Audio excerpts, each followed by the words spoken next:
Muhammad Pero, moderator pada sesi Coffee Talk kali ini, di mana kita akan membincangkan satu isu Sustainable Development Goal yang penting. Kita akan fokuskan kepada isu on justice, and wacana ini akan memfokuskan kepada cabaran menangani isu pelarian di Malaysia.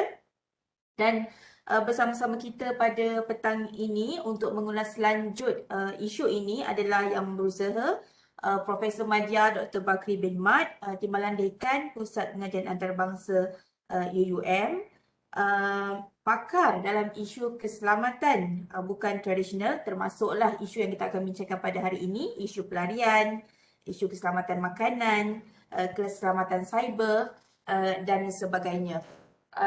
Dr. Bakri bukanlah calang-calang orangnya, seorang akademik yang aktif, researcher, dan banyak telah memenangi pelbagai anugerah di peringkat UUM dan peringkat kebangsaan.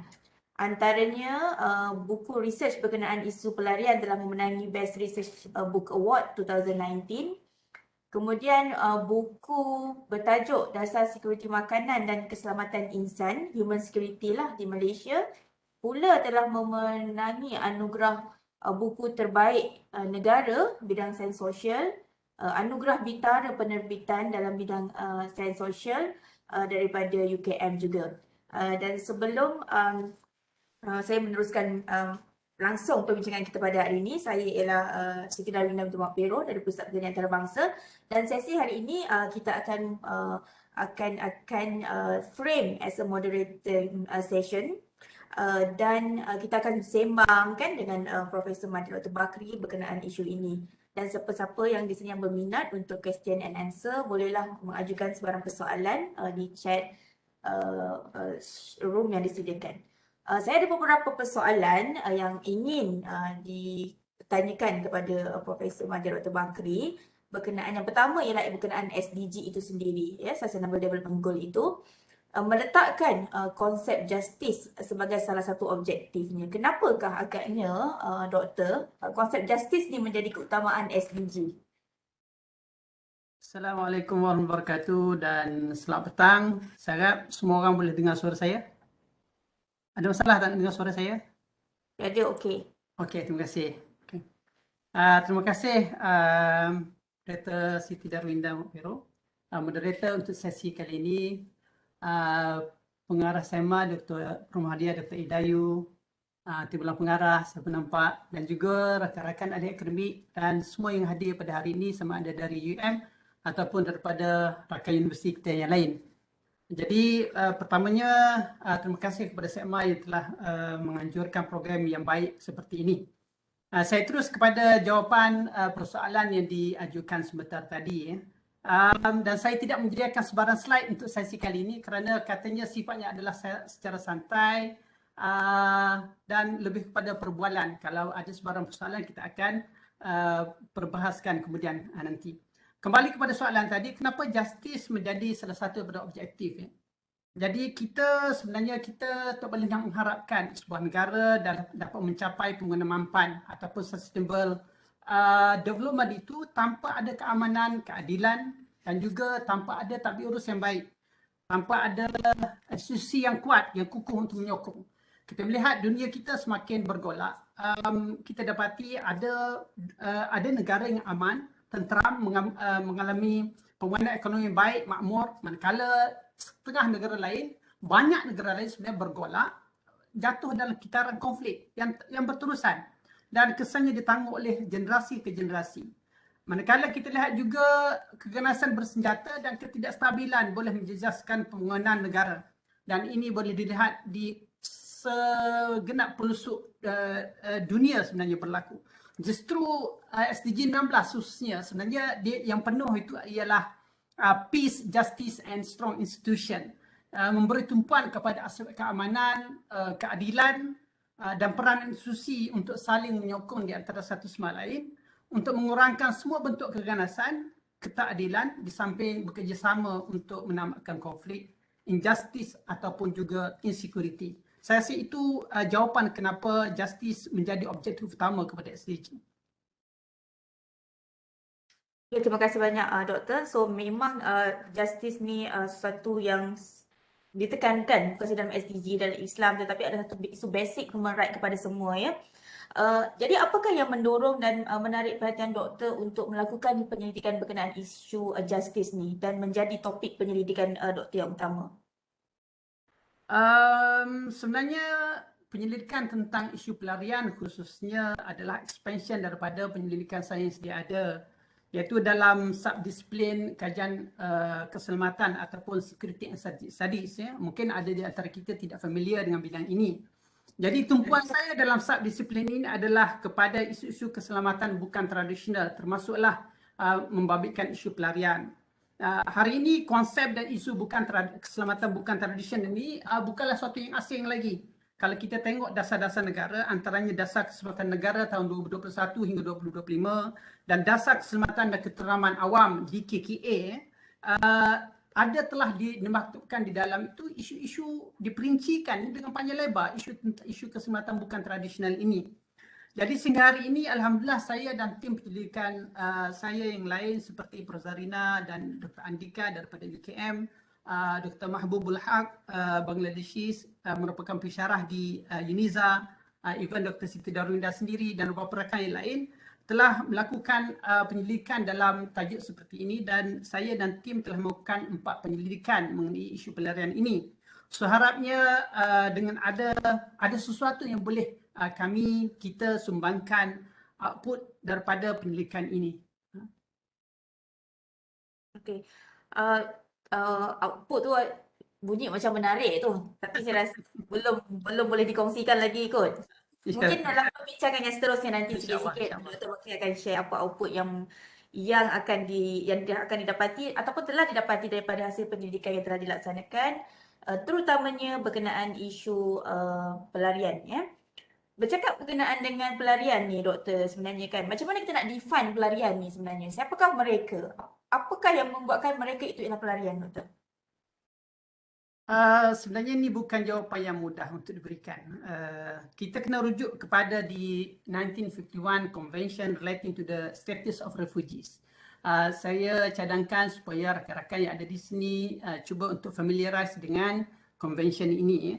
Jadi pelarian sebenarnya ataupun refugees merujuk kepada seseorang yang terpaksa meninggalkan negaranya kerana sebab penganiayaan, peperangan atau keganasan.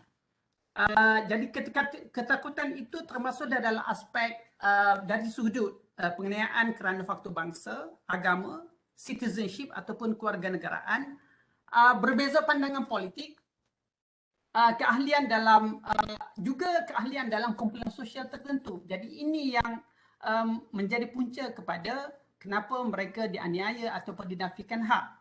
Manakala peperangan, keganasan etnik, sebagai contoh suku, agama juga antara punca utama kepada pelarian melarikan diri daripada negara asal mereka. Dan kita dapati 68% daripada refugee ini datang daripada 5 buah negara ketika ini, iaitu Syria, Venezuela, Afghanistan, Sudan Selatan, South Sudan, ada South and North Sudan, dan Myanmar. Berbeza pula dengan migran. Kalau tadi refugees, kalau migran, dia sebenarnya tidak ada satu standard definisi untuk diberikan tentang terminologi migran ini. Jadi migran ni adalah satu terma yang kita rakyat Malaysia nak agak-agak dekat juga dengan terma migran ini. Kita sentiasa sebut pelarian, tapi kita samakan antara pelarian dengan migran. Sedangkan migran itu merujuk kepada orang yang tinggal di luar negara asal dan mereka bukan pencari suaka atau pelarian. Mereka bukan refugee. Migran dan refugee adalah berbeza, itu adalah terminologi yang khususnya, istilah yang khusus operational definition. Jadi pendatang ni, migran adalah pendatang meninggalkan negara bukan kerana terpaksa.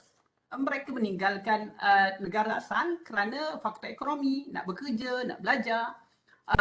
Some of them ikut keluarga ke negara lain, ke US dan sebagainya. So economic migrant. Kerana faktor kemiskinan, faktor pergolakan politik pun ada. Tapi dalam hal ini, Convention 1951 itu tidak cover. Dia hanya cover protection itu diberikan kepada pelarian sahaja.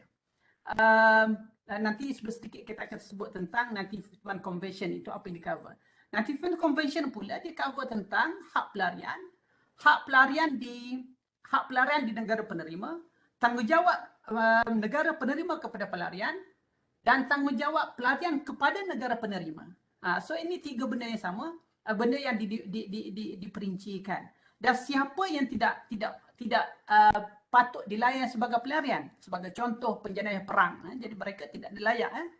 Bagaimana pula dengan Malaysia? Malaysia dalam konteks ini, kita bukan signatory kepada the Convention 1951 and the 1967 Protocol mengenai refugee ini. Jadi akibatnya kalau di Malaysia ini, kita semua lamsamkan pelarian ke another term IDPs, internally displaced person, ataupun mereka yang melarikan diri dalam negara secara internal. Jadi kita kelompokkan pelarian ke migran ekonomi ke apa-apa jenis migran ke IDP ke pencari suaka, asylum seekers ke, kepada semua satu kelompok kita namakan sebagai apa? Kalau moderator boleh jawab lah. Mencabar tu. Kita namakan mereka semua sebagai parti. Pendatang tanpa izin, regardless of who they are, pegang kad UNHCR ataupun tidak. Jadi kita letakkan mereka semua sebagai parti. Itulah realitinya. Nampak berkerut muka tu kan? Yang kukur jadi sebab moderator pun cuba nak faham ni. Jadi memang kita tak ada spesifik kategori untuk pelarian ya, doktor. Sebenarnya definisi itu tidak terwujud dalam mana-mana akta kita pun. Tak ada. Tak ada. Kita Jadi kalau letakkan terma parti tu. Jadi kalau tak ada, mengapakah kita perlu membahaskan isu pelarian ini dalam konteks Malaysia, dalam konteks negara kita, dalam konteks surrounding kita? Kenapa pula macam tu, doktor? Biasa minum kopi je lah. Ada kopi. Oh, ada kopi. Oh, saya janji nak buatkan kopi. Okey. Sebenarnya untuk pengetahuan umum yang ada di sini, kita semua rakyat Malaysia kena alert dengan apa yang berlaku sebenarnya di luar sana. Dalam sidang pusingan ketiga, dia panggil third cycle of UPR, Universal Periodic Review, yang diadakan di bawah anjuran UN Human Rights Council di Geneva pada November 2018. Sebenarnya terdapat desakan oleh 6 buah negara kepada Malaysia, terhadap Malaysia untuk ratify the 1951 Convention relating to the status of refugee and 97 Protocol. Dan juga ada 3 buah negara yang mendesak supaya dilakukan improvement terhadap aspek pendidikan pelarian di Malaysia. Jadi ini menunjukkan ada sesuatu yang harus dilakukan. Jadi realitinya juga kita tidak dapat elak daripada membincangkan mengenai isu pelarian kerana negara kita merupakan negara destinasi dan juga transit untuk pelarian. Kepada pencarian pusaka, bukan pencari pusaka, pencari suaka, asylum seekers, refugees, migran untuk pelbagai tujuan. So di sana ada faktor yang kita namakan sebagai pull factor dan push factor kepada kenapa kita menjadi transit ataupun destinasi pelarian ini. Dari sudut push factor, ia boleh dikaitkan dengan tempat, the place of origin, tempat asal mereka. Ada faktor peperangan, faktor konflik, faktor ekonomi yang teruk, penindasan, penyelundupan manusia dan macam-macam lagi. Saya letakkan penyelundupan manusia di sini adalah kerana penyelundupan manusia ini, human smuggling ini, membolehkan mereka melarikan diri daripada tempat asal ke negara kita. Kan? Buktinya kita adalah negara yang dihuni di antara paling ramai pelarian di rantau Asia Tenggara. Jadi sekarang ni kalau semua alert, report terbaru terkini oleh UNHCR, terdapat 179,830 orang pelarian berdaftar mendapatkan UNHCR. Daripada jumlah itu, daripada komposisi itu 155,000 lagi plus daripada Myanmar dan 103,090 orang adalah Rohingya. So yang lain-lain tu berbakilah komuniti Chin dan sebagainya. Dan yang bukan Rohingya, yang bukan Myanmar ini ada 29,000, dekat-dekat 30,000 orang lagi. Daripada Somalia, Yaman, 24,000. So semua 179,000. Somalia, Yaman, Pakistan, Syria, Iraq, Sri Lanka, Palestin dan Afghanistan. Tempoh hari saya sempat berjumpa dengan komuniti Afghanistan dan kita akan adakan seminar dengan short seminar untuk faham apa yang berlaku di Afghanistan, insya-Allah pada awal Disember nanti dengan kerjasama MAPIM, ya. Dan berjumlah itu ada 45,870 orang kanak-kanak di bawah umur 18 tahun. So bayangkan betapa kompleksnya keadaan mereka itu. Jadi saya rasa itu adalah di antara faktor utama kenapa kita tengok isu pelarian ini dengan secara serius. Dalam banyak-banyak isu ni pula kan, Prof, terima kasih atas penjelasannya. Saya sebenarnya berminat nak tanya push dan pull factor tadi. Doktor dah menjelaskan secara ringkas ada push and pull factors yang mendorong para pelarian, terutamanya Rohingya, untuk menuju ke Malaysia compare to other neighbouring countries kan, macam Thailand ke Indonesia. Dia memang fokus pada Malaysia. Tapi sebelum saya tanya isu tu, saya nak tanya dulu satu soalan. Kenapa isu Rohingya ni sentiasa mendapat perhatian? Wajar ke kita nak fokus kepada Rohingya ni, Doktor? Okey, di atas dasar kemanusiaan, ya, sebelum tu saya nak tanya moderator dan juga yang ada di sini, kalau saya bercakap ni terlalu laju. Laju ke? Tolong. Mungkin ada yang tak familiar dengan terminologi dan sebagainya. Is there any problem? Okey. Kalau ada masalah, please tolong, sebab saya bercakap kadang-kadang laju. Mungkin terminologi itu familiar di pihak saya, mungkin rakan-rakan tidak familiar. Jadi kalau ada masalah, tolong. Alhamdulillah. So terima kasih kepada yang dah bagi feedback. Okey. Kita sebab perkongsian ini saya anggap ini adalah isu yang besar negara, isu yang penting. Jadi kita nak sampai kepada masa kita pada hari ini, insya-Allah. Okey. Kenapa isu Rohingya sentiasa mendapat perhatian? Kenapa ia wajar diberi perhatian? Kita kena tengok dari sudut kemanusiaannya. Rohingya ni melalui report yang dikeluarkan merupakan adalah di antara the world most persecuted ethnic minorities on earth. Bayangkan, mereka ni dibunuh beramai-ramai, mereka ni diskriminasi, dinafikan hak kewarganegaraan, hak kepada basic needs, mereka dihina, dihumiliate, mereka dirogol, diperdagangkan, didera dan diabaikan. Dan dalam buku yang saya terbitkan tadi, ini Rohingya Survivors ni, diterbitkan oleh USIM, ya. Hasil dapatan research kami sampai ke Cox's Bazar, sampai ke Myanmar, dan kita interview 25 orang mangsa rogol warga Rohingya, 22 orang, ya. Ada di antaranya menyaksikan pembunuhan dilakukan, decapitated, dipotong. Ini ada, so kita ambil gambar mereka ini, dan wajah mereka ini, nama-nama mereka ini juga dipanggil ke dalam untuk diinterview oleh Al Jazeera sebelum ini. Itu menunjukkan bahawa ada sesuatu yang besar berlaku di sana dari aspek humanitariannya. Manakala United Nations Office juga melaporkan di sana terdapat strong evidence of ongoing perpetration of systematic genocide and ethnic cleansing against the Rohingya. Ini adalah laporan daripada the United Nations Office, ya. Manakala ICJ pula pernah membuat keputusan hasil daripada desakan kes yang dibawa oleh Gambia semasa dahulu, menggasa langkah segera diambil oleh terhadap tentera Myanmar. Malah pada Januari tahun 2020, kalau masih 2020 yang lalu, keputusan awal ICJ mengarahkan Myanmar mengambil langkah kecemasan melindungi Rohingya daripada dianiaya dan dibunuh. So kesan daripada penganiayaan ini, kita push factor lagi lah. Mereka, they have to flee. Like it or not, dia tentang nyawa mereka, menjaga nyawa. Mereka terpaksa melarikan diri. Komuniti mereka sekarang ada di seluruh dunia. Ada di merata tempat, bukan seluruh dunia, di merata tempat.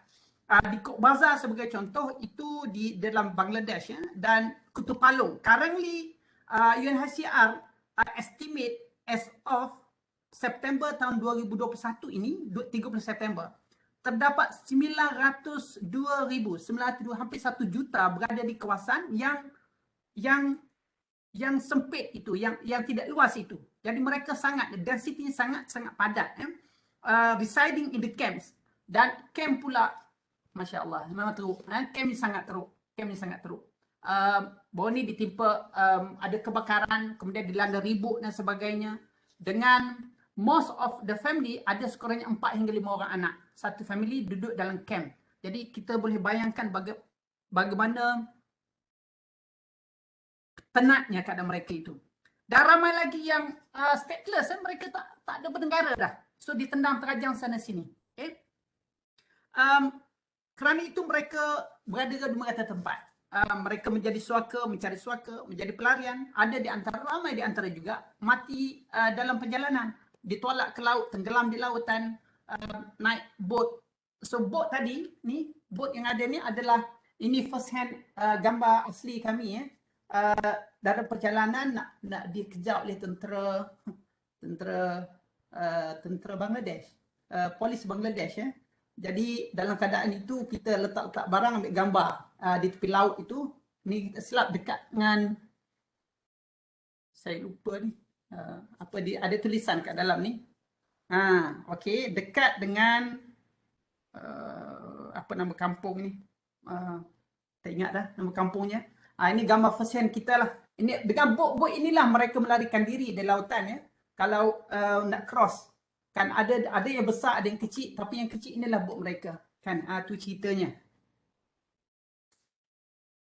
Okey, jadi bila kita dah tahu kan doktor, apa lagi sebenarnya push factor yang selain daripada peperangan, contohnya ada kekejaman, duduk di dalam keadaan camp yang sempit, apa sebenarnya lagi push factor yang mendorong mereka untuk pergi daripada Myanmar, kalau boleh diperjelaskan lagi, dan apa pula full factor yang menyebabkan Malaysia ni adalah destinasi utama mereka untuk mencari perlindungan? Tadi kita sebut tentang push factor, mengapa apa yang mendorong mereka menjadi pelarian. Kalau saya nak terangkan, saya kena tunjuk dalam bentuk time frame ya, tapi saya tak ada slide di sini. Jadi saya tak ada slide di sini.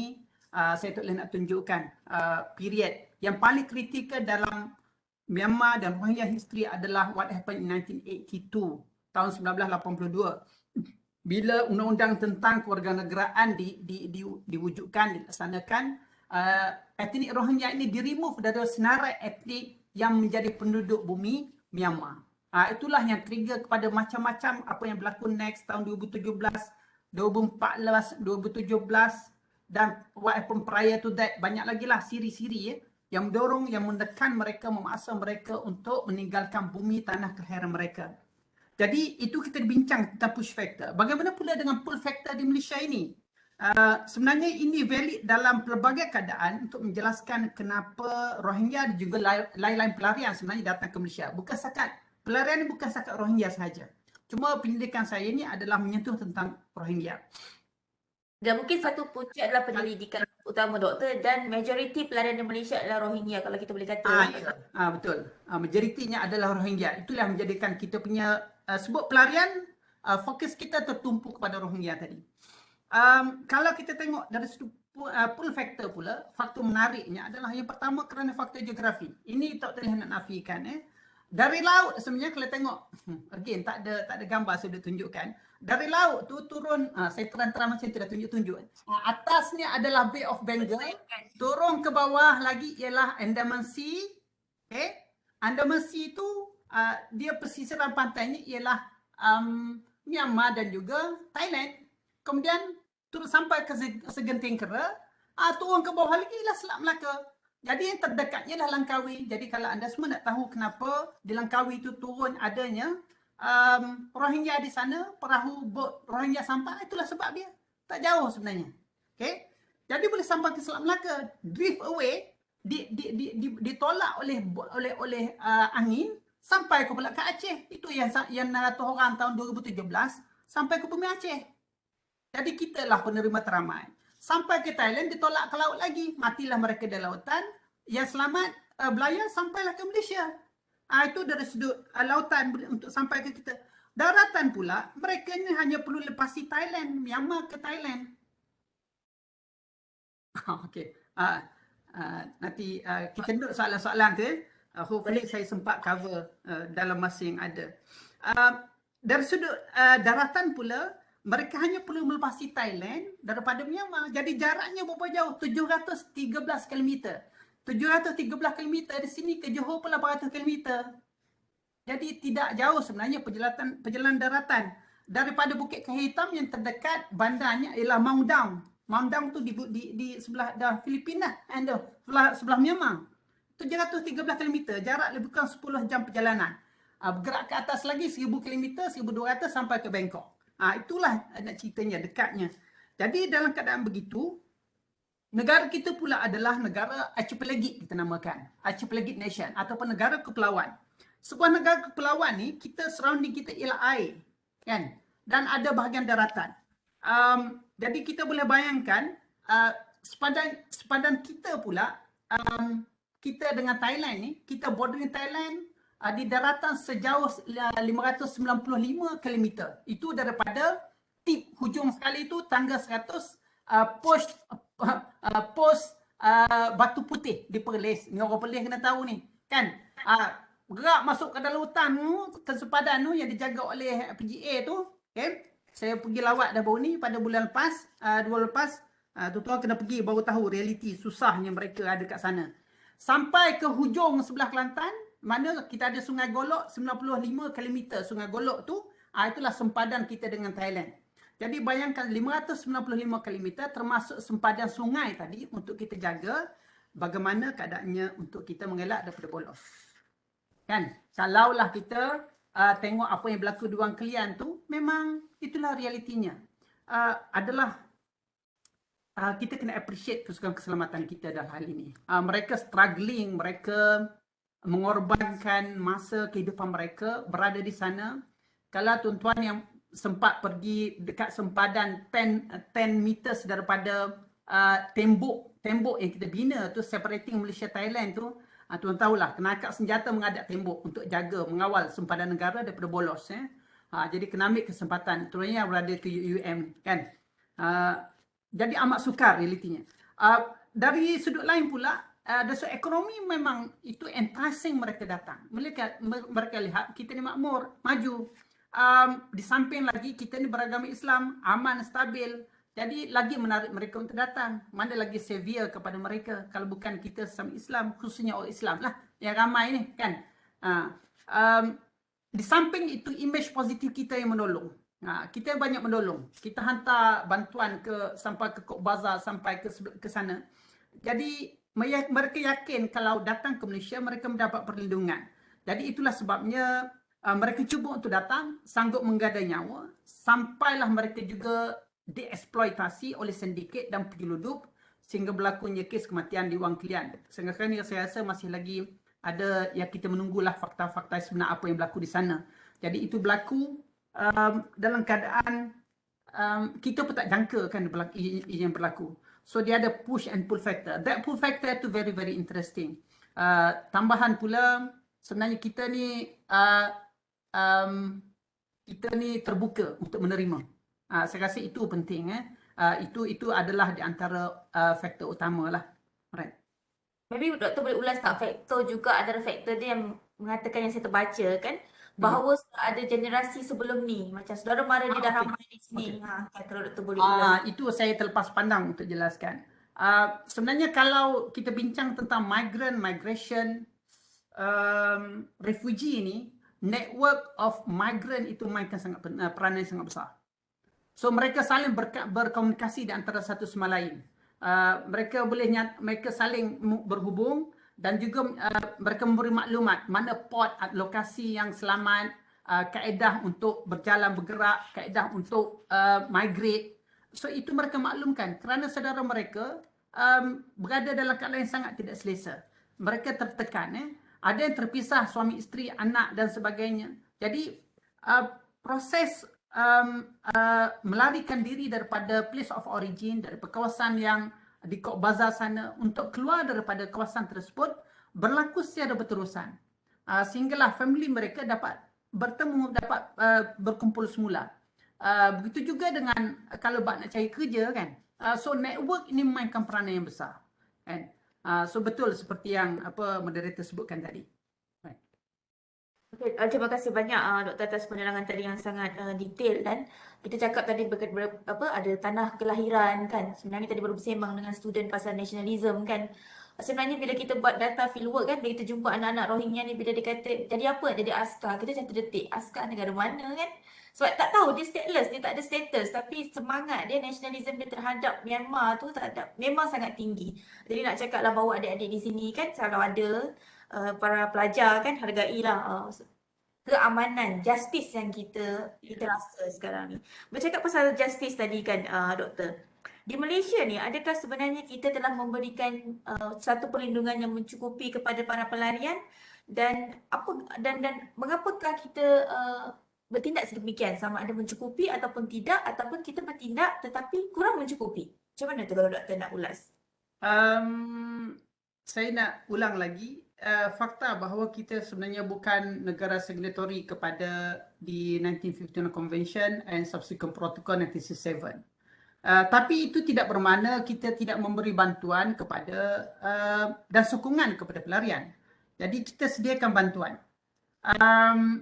Cuma di Malaysia, since kita bukan signatory, status kepada mereka itu lamsam secara imbak, ya, kita letak ke mereka dalam kelompok illegal immigrant ataupun dalam bahasa Malaysia parti pendatang tanpa izin. Ini terpakai, status ni terpakai kepada semua, termasuklah pemegang kad UNHCR. Jadi kesannya besarlah. Kalau status mereka tidak jelas, walaupun di sana ada peruntukan mereka tidak ditahan sekiranya tak melakukan kesalahan, jadi dokumentasinya di sana tidak lengkap untuk mereka. Jadi mereka terdedah kepada pelbagai eksploitasi, mungkin ada elemen jenayah, rasuah dan sebagainya dikenakan, memang berlakulah, kan, bila sebut tentang pelarian ini. Dan kita temui ini dalam banyak interview, siri interview kita lakukan bersama dengan pelarian dan juga dengan NGO yang menguruskan isu pelarian. Jadi kita menggunakan pakai arahan MKN nombor 23 yang titlenya Mekanisme Pengurusan Pendatang Tanpa Izin, Pendatang Asing Tanpa Izin yang memegang kad UNHCR. Yang antara hak-hak parti itu dinyatakan, ni pegang kad UNHCR ni, dia titlekan dekat itu adalah sebagai parti. Ada 5 hak. Yang pertama, kebebasan bergerak dengan syarat tak langgar undang-undang di Semenanjung. Okay? Non-refoulement, mereka tak dihantar balik, melainkan dalam kes voluntary. Kalau nak, mereka sendiri nak. Pendidikan diberikan kepada mereka, iaitu menggunakan Alternative Learning Center. So, pendidikan alternatif. Ini NGO lah yang run. Kata saya dalam di seluruh Malaysia ada lebih kurang 50 center sebegini, ya, untuk pelbagai komuniti. Rohingya, Syria, Arab dan sebagainya, lain-lain lah, kan. Afghanistan pun ada, Yaman. Rawatan hospital diberikan potongan 50% daripada cost, total cost. Dan mereka boleh bekerja dalam industri ataupun sektor tidak formal. Walau bagaimanapun di sini ada definisi yang blur, tidak jelas apa maksud ke tidak formal.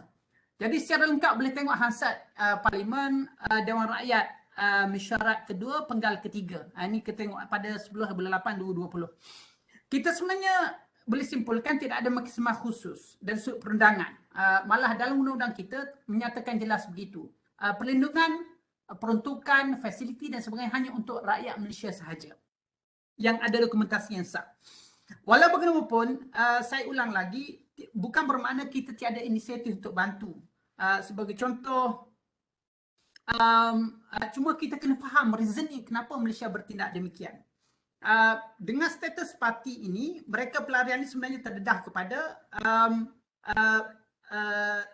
kepada banyak perkara yang telah disebutkan tadi. Cuma dari aspek lain itu, apa yang telah kerajaan berikan adalah support dari sudut pendidikan itu memang ada, tapi melalui Alternative Learning Center tadi.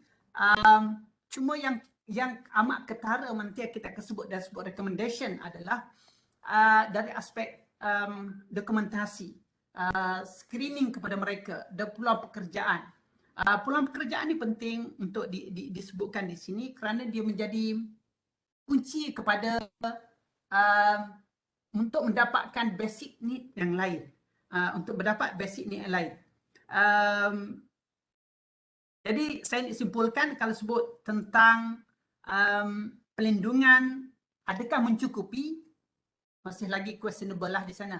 Ada timbul persoalan yang besar kerana 5 aspek yang disebutkan tadi itu hakikatnya masih lagi questionable kerana due to many factors, khususnya kalau kita kaitkan dia dengan aspek dokumentasi. Jadi tanpa dokumentasi, mereka akan buat sesuatu dalam keadaan takut sentiasa kerana mereka terdedah kepada kemungkinan ditahan, ditangkap dan sebagainya, kan. Dan ada juga kaitan dengan aspek kesihatan itu, even dalam peraturan arahan MKN itu, sekiranya mereka tanpa dokumentasi mendapat rawatan, perubatan di pusat rawatan bila diperlukan, sekiranya mereka tidak ada dokumentasi, melepaskan mereka tanpa merujuk kepada pihak keselamatan adalah dianggap sebagai kesalahan. Okay. Soalan itu okey. Nanti kita okey. Doktor nak respon soalan sekarang ke kita nak teruskan macam mana? Saya rasa kena teruskan. Saya cuba untuk respon pada akhir nantilah. Okey, sebab kita 15 minit terakhir saya cuba. Okey. alright. Okey, tadi doktor dah mention about documentation, kesihatan kan. Apakah isu utama lain yang timbul dalam penyelidikan mengenai isu pelarian ni, doktor? Okey, based on dapatan penyelidikan kita, interview, fieldwork yang kita lakukan, isu yang utama ialah tentang working condition, right to work dan working condition. Tentang eksploitasi kepada pekerja since mereka tidak ada dokumentasi yang jelas, kan. Dari sudut job and skill matching, ini juga isu yang besar. Dari sudut education, dia come back tentang isu cost, tentang syllabus yang menggunakan mungkin third country punya syllabus. So di sini tidak ada kesepaduan dengan national education system. Begitu juga dengan training kepada teacher. Aspek documentation, bug recognition kepada kad yang ada di tengah mereka, UNHCR tadi tu, birth certificate, marriage certificate. So mereka perlukan semua ini. Mereka nak kahwin kan, nak dikadikan oleh siapa? Siapa yang akan mengkadikan mereka itu? Kan? Siapa yang akan mengesahkan mereka itu? Aspek security, ada xenophobic sentiment, ini kebencian kerana faktor kaum. Ini pada awal PKP, tengah PKP tiap hari, bila kita sebut pasal isu pelarian ini, nak bagi bantuan kepada pelarian, sensitif ya. Kita tengok respon di berkat masa kita. Extortion pun berlaku. So the healthcare untuk mereka dapat affordable healthcare. Tambah saya pun ada formasi, so saya mendepani mereka, ada juga mendepani mereka bila datang beli ubat ya. Kita melihat bagaimana kekangan mereka untuk mendapatkan healthcare system di Indonesia. Jadi semua ini perlukan perhatian serius, khususnya bila kita sebut tentang pendidikan, pekerjaan, dokumentasi dan kesihatan. Why pendidikan pekerjaan itu penting ya? Dia menjadi akses kepada benda lain. Saya akan majukan sebagai recommendation nanti kemudian. Tapi di Malaysia kita buat pilot test ya, pilot study untuk bagi peluang pekerjaan dalam sektor perladangan dan perkilangan. Ada yang berjaya, perkilangan ni tak berjaya kerana tak match dengan skill set mereka. Tapi dalam sektor perkilangan itu nampaknya berjaya. Jadi perlu diingatkan, kalau tanpa ada perancangan yang bagus, yang baik, mekanisme yang bagus dalam menangani pelarian, dia boleh mendatangkan impak besar kepada negara, kepada kita dan jangka masa panjang. Tambahan pula, mereka ni hidup generasi-generasi, ada di antara yang sudah fourth generation. Dan bear that in mind, Rohingya ni dia akan kahwinkan anak dia seawal umur 12 tahun, 13 tahun. Dia guna bahasa. Minta maaf kawan-kawan pendengar yang ada di sini, dia guna term, dia kata kita bagi makan cukup-cukup, bagi mereka gemuk, bagi kahwin lah. Itu ayat dia. Bagi makan biar badan berisi, perempuan tu biar cukup ni physically dah fit, kata kasih kahwin. Bayangkan sudah kahwin tu umur 13 hingga 14 tahun. Jadi mereka akan beranak pinak lagi, sedangkan dokumentasi mereka tidak sah. Sebenarnya saya tertarik nak bawa isu di sini tentang satu keputusan kehakiman pada 3 hari lepas ya, yang mana ada remaja tidak bernegara telah diiktiraf sebagai bernegara. Kes yang pertama menjadi presiden. Saya tak mahu bincangkan tentang perkara ini lagi dengan orang lawyer yang kena bahaskan. Tapi apakah ia akan trigger isu-isu lain berkaitan dengan tuntutan kenegaraan ini? Tapi saya tak nak bahaskan. Mungkin kita buat sesi lain lah Dr. Idayu. Barang-barang Dr. Idayu Sekma mungkin kita buat satu sesi lain kan tentang hal ini. Alright. Tapi saya cuba nak share dapatan kajian berkenaan dengan xenofobik ni kan doktor. Sebenarnya responden daripada kita punya survey kan, sebab ni SETMA kan, jadi kita kena, bolehlah kita share sikit kan, measurement semua. 70% daripada responden yang kita dah edarkan, almost 100 tu, 100 responden, memang mengatakan isu pelarian ni, dan pelarian itu sebenarnya adalah satu ancaman kepada keselamatan negara. Jadi memang xenofobik ni memang realiti, memang wujud. Jadi itulah nak highlight di sini betapa pentingnya kita membuat program-program yang seperti SETMA anjurkan ni untuk memberi penjelasan apakah kedudukan mereka, apakah kedudukan stand Malaysia dan mengapakah kita bertindak ke arah mekanisme yang sedang kita menuju sekarang, supaya semua dapat pemahaman yang jelas apakah isu yang berlaku sebenarnya. Jadi macam ni kan tadi doktor ada ulang banyak kali bahawa kita bukan penandatangan Konvensyen Antarabangsa kan, 1951 tu.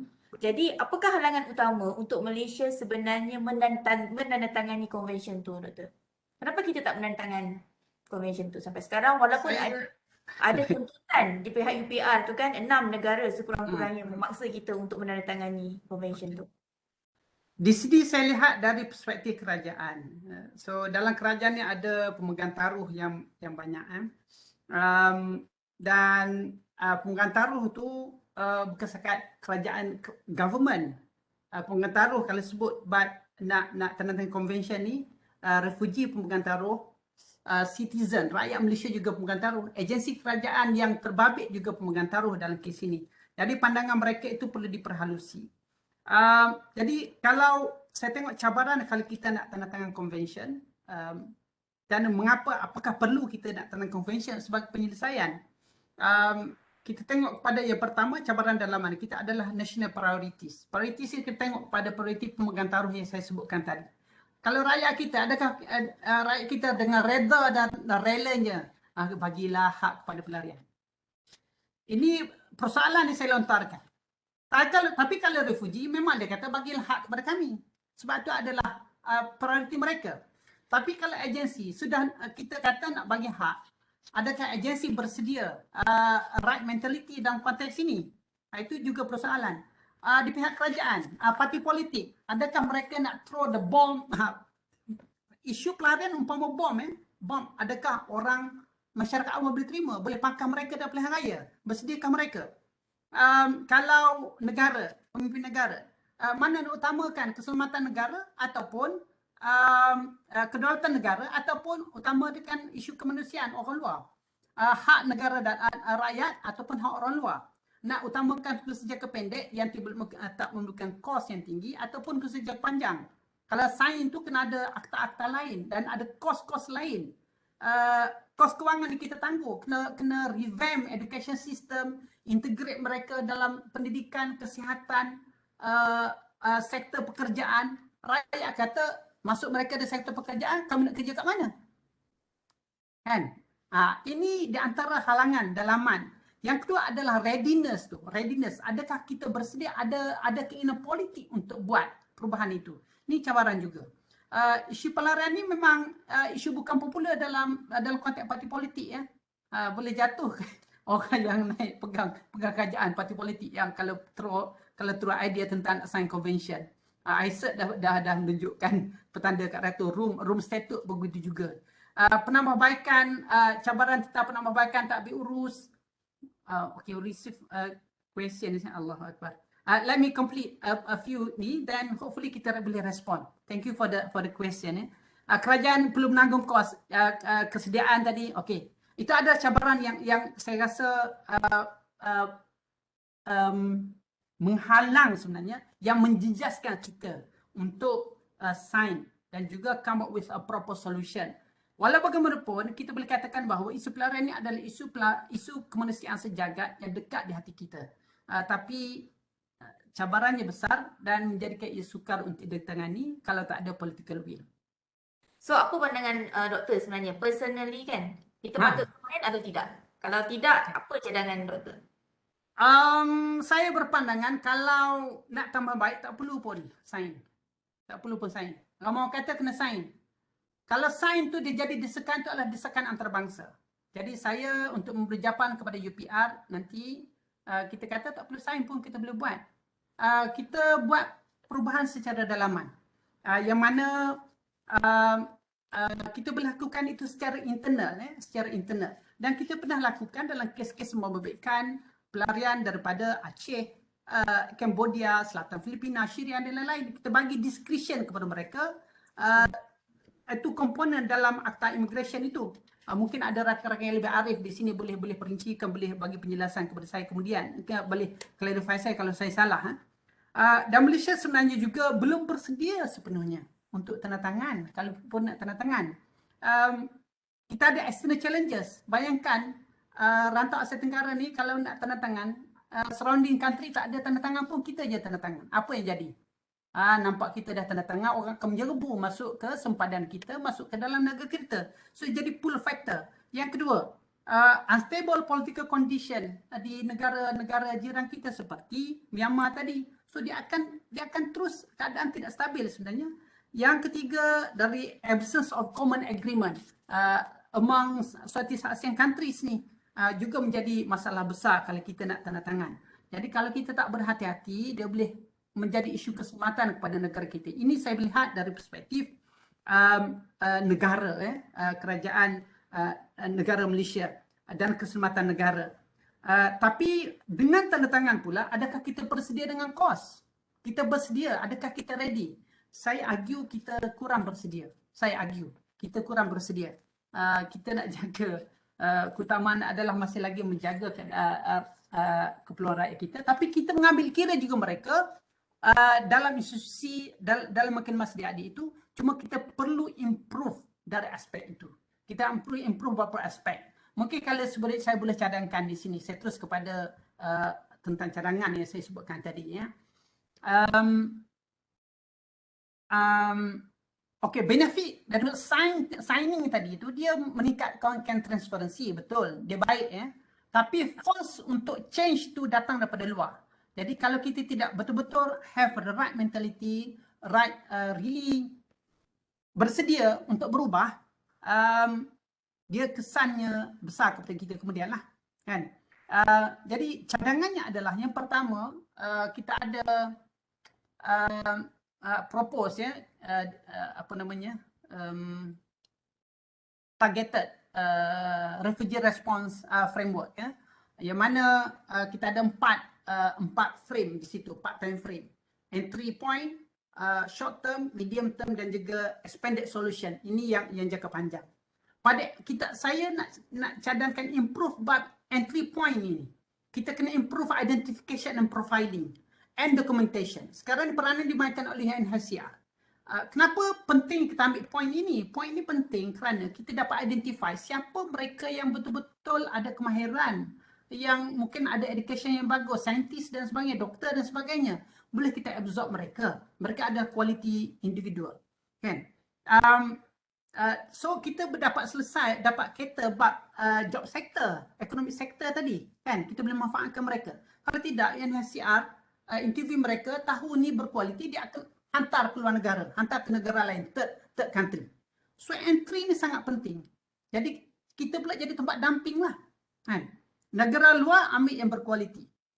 Yang kedua, dari short term pula, ini emphasis kepada NGO, informal sector tadi. Okay, berada di situ.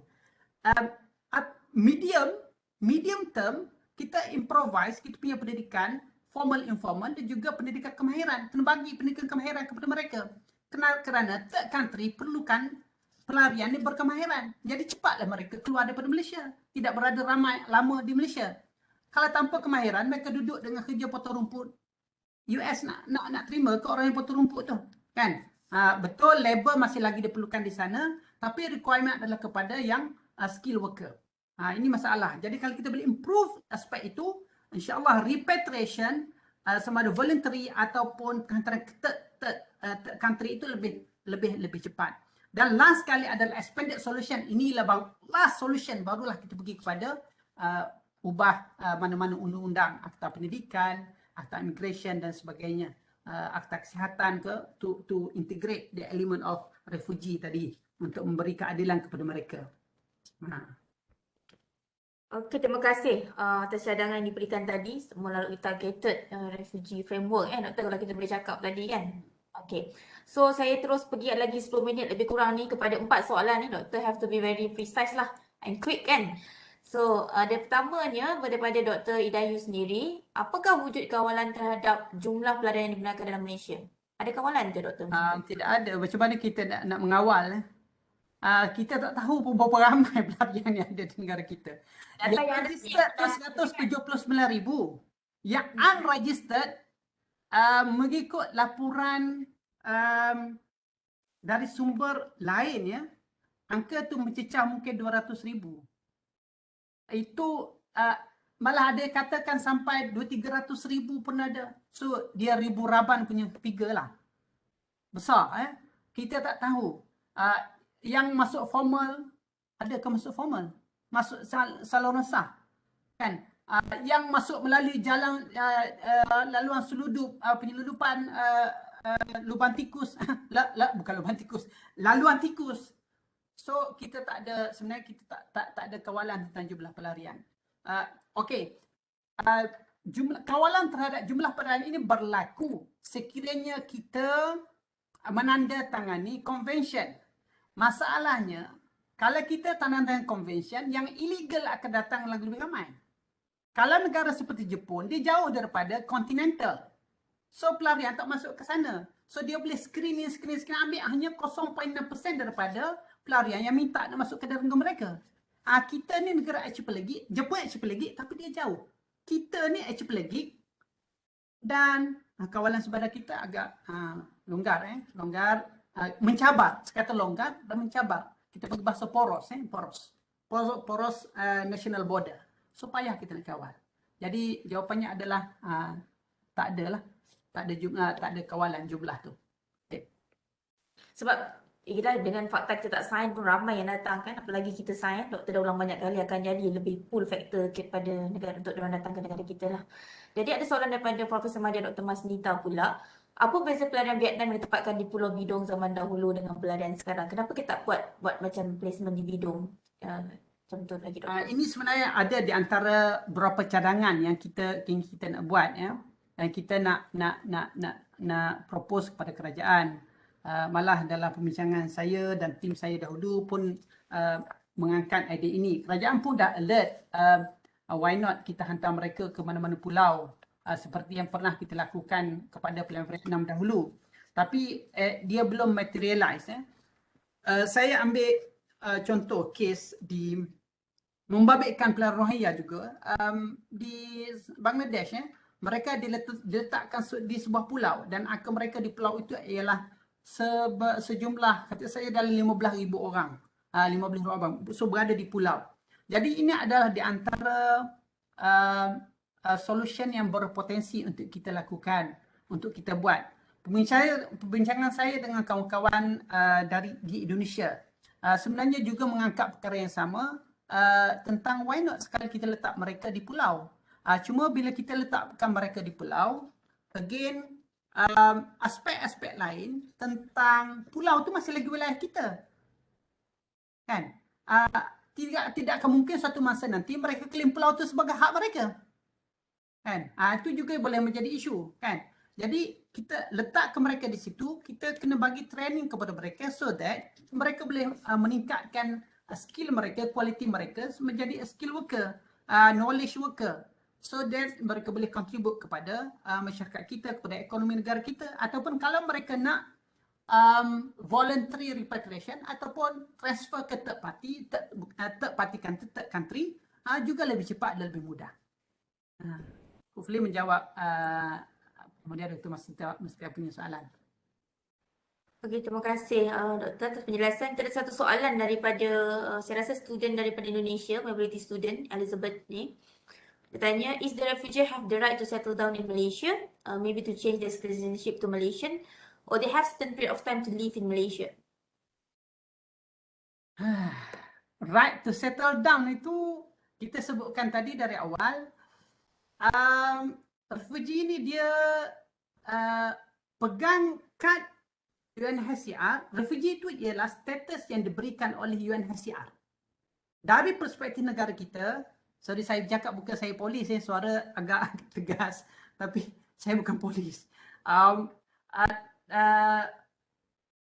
Dari perspektif negara, mereka tetap dianggap sebagai illegal immigrant. Regardless of whether kita pegang kad UNHCR yang memberikan kita title refugees ataupun kita asylum seekers yang masih lagi menunggu mendapat status refugee oleh UNHCR, ataupun kita adalah migran datang untuk bekerja, tapi migran datang bekerja, mereka berdokumen, untuk mereka menjadi undocumented migrant, sangat cepat, sangat mudah. Kad mereka ditahan oleh employer, mereka sudah menjadi undocumented. So, no longer ada documentation. So, tentang right to live in the specific period tu, kalau refugee memang kita benarkan dengan syarat jangan ada jangan komit kesalahan lah. 5 syarat yang kita sebutkan tadi. Kalau refugee tu begitu keadaan dia. Manakala tentang maybe change their citizenship in Malaysia, itu sebenarnya bergantung kepada pertimbangan negara. Mungkin ada kes-kes tertentu ada berlaku. Kerana itu saya argue tentang screening and profiling at the entry point. Ini penting. Kita dapat menyelesaikan banyak perkara. Hopefully akan ada sesuatu perubahan lah. Terima kasih Doktor. So, satu lagi soalan, saya rasa kedua last. Satu lagi saya nak tanya soalan last daripada saya nanti. Ini kedua last. Saya rasa daripada Syahrul Iznan. Dia kata this is related to COVID-19. Lepas tu ada a concern among citizen, new variant maybe appear among the refugees if we let them entering countries. So how do we solve this concern, especially the increasing xenophobia due to global pandemic towards refugee? Okey, ini payah juga nak jawab ni kan. Sebab sebenarnya sebut tentang COVID-19 tu satu lagi elemen kita juga sebut kategorikan ia sebagai non-traditional security concern lah kan. Isu keselamatan bukan tradisional. Jadi malah new variant itu sebenarnya tidak mengenal sesiapa Rohingya ke siapa ke. Menarik juga kita lihat varian COVID-19 ini tidak menjejaskan rakyat di Afrika pun. Yang terkena terusnya adalah di rantau sebelah kita, rantau Asia Tenggara, di Asia, di US, Europe. Tapi Afrika okey je, tidaklah teruk sangat. Ini maklumat yang kita dapat. Malah kalau di Nigeria mereka tak pakai mask tu, semayang rapat-rapat tu daripada November tahun 2000, start daripada November tahun 2020 lagi. Terlepas lagi mereka dah semayang rapat-rapat. Dah tak ada dah. Tak ada isu yang besar di sana. Kematian pun tidak tinggi. How do we solve this concern, especially increasing the xenophobia? Okay. Xenophobia itu dia tentang kesalahfahaman. Kalau the reason being kenapa kita bila dengar isu Palestin sebagai contoh, isu tentang Palestin ke siapa ke, ada penganiayaan di mana-mana, rakyat negara kita di antara yang paling cepat kontribut. Itu menunjukkan bahawa kita ni dari hati rakyat Malaysia ni hati baik, hati membantu. Bukan rakyat Malaysia, rakyat Indonesia, hati suka membantu.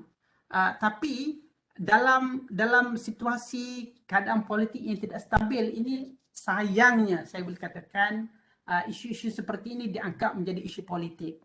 So bila dia jadi isu politik, isu kemendesahan itu telah berada di belakang. Kita dekat dengan emosi. So biasalah mereka mainkan emosi. So itu yang menjadikan kenapa isu xenofobik ini suatu masalah. Dan refugee yang memang telah pun terdesak, teraniaya, dinafikan hak, mereka terus tertekan dan tertekan. Jadi solution dalam kes ini adalah kita kena ada ruang-ruang seperti ini yang boleh menjelaskan, memperincikan bagaimana kondisi pelarian ini, refugee ini, apa hak mereka, apa right mereka. So that bila faham, dari situlah turun kesedaran dan that kesedaran boleh di-share kepada yang lain. so that masyarakat kita ni dia kesalahfahaman. Apatah lagi kalau bercakap tentang social media, mudah je nak share. Tak sure pun kita dah share. Kan? Kematian ramai di kalangan Rohingya. Peninglah Rohingya, kita akan tengok dengan pandangan sinis. Padahal rakyat kita pun ada yang meninggal, sama juga kan. So itulah kondisi dia. Dia tentang news, misinterpretation, misperception, shared pula through open sources, social media, lagi mudah tersebar. Jadi saya rasa itulah respons saya. Yang penting kena tingkatkan kefahaman kita, information sharing kita seperti ini untuk sebagai satu kaedah untuk kurangkan xenofobik tadi. Dekati mereka baru kita boleh faham kondisi mereka. So, terima kasih doktor. Last daripada saya, sebab dah pukul 4, 2 minit sebenarnya, dah terajak 2 minit. Okay. Apakah rumusan doktor dalam konteks SDG ni mengenai peace, justice and strong institution? Okay. Saya simpulkan begini. Pertama, isu pelarian adalah isu kemanusiaan. Jadi kita kena lihat dia sebagai isu yang dekat di hati. Kita lihat dia sebagai tanggungjawab kita sebagai manusia. Another value human being. Saya tengok dari perspektif agama lagi tak. Saya tengok sebagai manusia biasa. Kita manusia. Kita ada tanggungjawab untuk melindungi sesama manusia tanpa mengkira siapa mereka. Dan itu tanggungjawab kita. Tanggungjawab kita. Dalam konteks Malaysia, jadi sebarang keputusan untuk sama ada nak tanda tangan konvensyen antarabangsa atau tidak, nak improve, memberi prioriti kepada improvement di peringkat domestik atau bagaimana solusinya, kita kena tengok kepada aspek keutamaan dan kesediaan yang saya sebutkan tadi. Walau bagaimanapun, faktor cabaran sekeliling kita perlu kita ambil kira. Kita tak mahu sebarang keputusan yang kita lakukan itu boleh memberi kesan buruk kepada negara. Cuma saya berpandangan kita masih lagi poin yang saya dah jelaskan tadi, kita boleh menambah baik mekanisme yang sedia ada walaupun tanpa menandatangani di 1951 Convention relating to refugees, ya. Dan kita boleh lakukan secara elok dalam negara. Saya nak tekankan tentang kepentingan intervention di peringkat entry point. Ini sangat penting.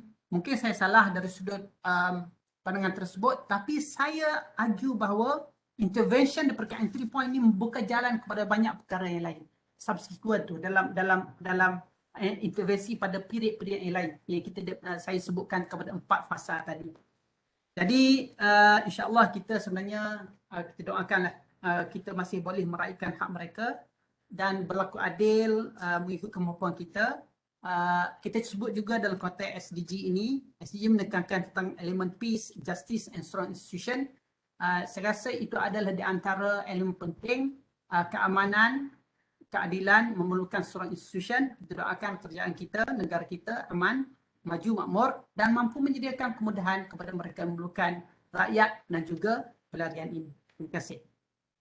Terima kasih banyak diucapkan kepada Profesor Maja Dr. Bakri bin Mat di atas perkongsian yang menarik tadi. Saya boleh simpulkan bahawa ianya satu perkongsian yang ringkas, padat dalam masa 1 jam, tapi amat menarik untuk terus diperdebatkan bagi memberi kesedaran, memberi penjelasan yang jelas mengenai aspek agenda SDG 16 ini, iaitu keamanan, justice and strong institution.